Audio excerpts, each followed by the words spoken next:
Blue Puckett Dawkins. The women in my family do not have middle names. When we marry, we assume our husband's surname. Amy Vanderbilt, the American Authority on Etiquette, says that a proper monogram should have 3 initials. 1 for your first name, the 2nd for your maiden name, and the 3rd for your married name. Of course, my daughter Lela did not assume her husband's name, making it difficult to monogram her bed, linens, and towels with the proper monogram. So we went with Lela.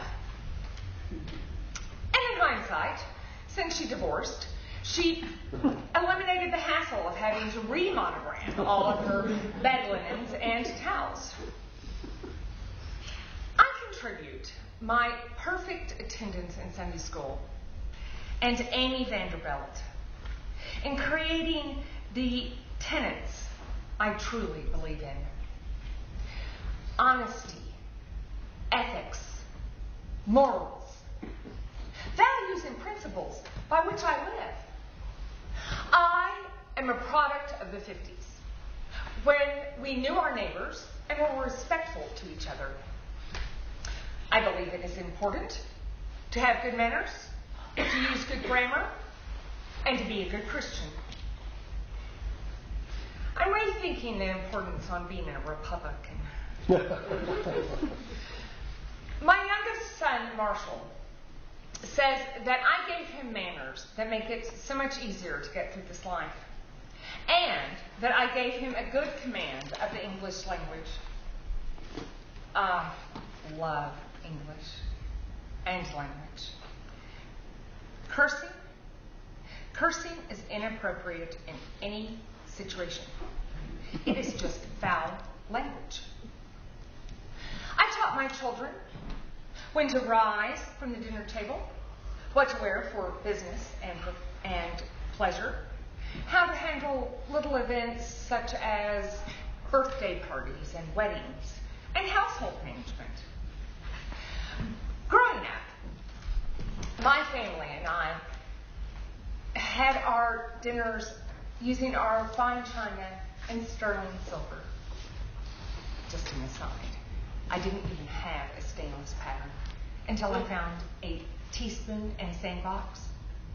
Today, I insist on 1810 stainless for its superior quality and craftsmanship. However, I taught my children that at the dinner table they should sit up straight, chew with their mouth closed, take their hat off, do not speak with their mouth full, keep their elbows off the table, and put down their knife and fork in between bites. I recently returned from a trip to Europe, and the whole European style of dining drives me insane. Knife in one hand, fork in another, gesticulating wildly with your utensils as you're telling a story with your mouth full of food.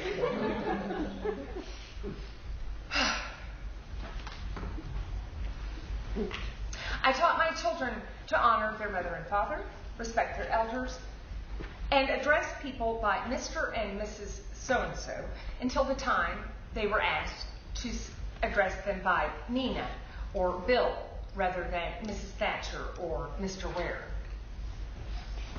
I taught them to be generous hosts and always prepared for guests.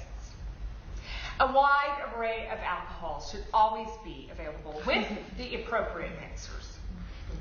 And in my freezer, I have a plethora of dishes that I can defrost in a minute and serve at a drop of a dime.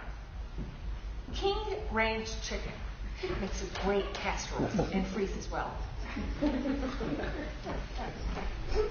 Always have clean towels and bed linens, and make sure your guest bed is appropriately made, using hospital corners and placing the finished side of the flat sheet against the fitted sheet to create an elegant sleeping environment. On the bedside table, there should be fresh water in glasses, a functional yet beautiful alarm clock, and chocolates are always a nice touch. When one of your community or their relatives die, you always bring food and comfort, and have on hand an array of small gifts to take when visiting someone for the first time. Say please and thank you, and write thank you notes. Finally, remember the 7 P's. Previous prior planning prevents piss poor performance. Oh.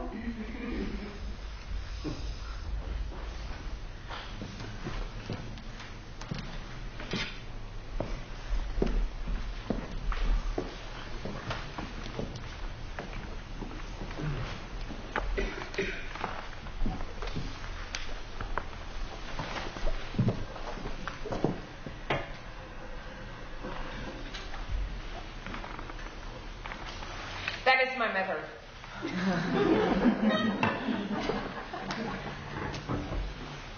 In grade school, she and her friend stole pencils and hid them on the playground. She considers herself a slow reader, a slow writer, and one who cannot spell.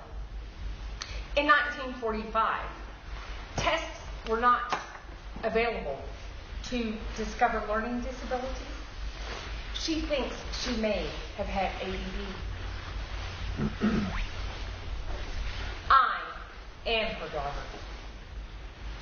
In grade school, a friend and I stole jack balls and hid them on the ground school.